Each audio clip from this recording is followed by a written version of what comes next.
Our epidemiological investigations have identified that most of the cases in this cluster had visited multiple KTV clubs and outlets, multiple visits to several KTV outlets on the same day, or multiple days. Just like to add to what our Director of Medical Services has said. There was an article in the Straits Times discussing the butterfly effect and how it has contributed to the current cluster we have here. I'd just like to address that analogy a little bit. In the industry, the social hostesses are sometimes referred to as butterflies because they will visit multiple different rooms within the lounge and service different patrons in different rooms. For the purposes of illustration, we will refer to the patrons as flowers. Let's call the room that they are in the flower bed, and that would make the KTV lounge a garden.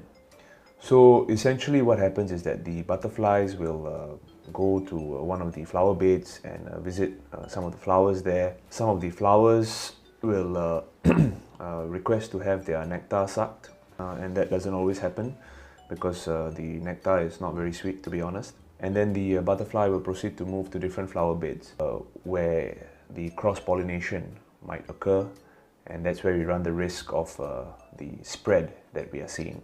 The problem becomes more complicated because some of these butterflies don't limit themselves to one garden.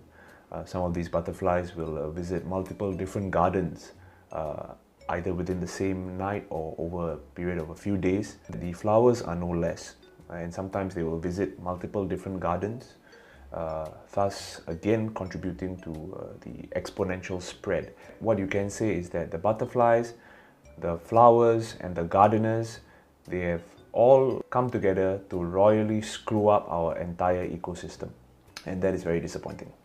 Moving forward, a lot of these butterflies are going to be sent back to their cocoons. As for the gardeners, a lot of them will have their gardening licenses revoked. Some of them might have to move into greenhouses to survive. As for the flowers, we urge you, if you've been to any of these gardens in recent times, please do come forward to get yourself tested. I understand there's a fear of being exposed.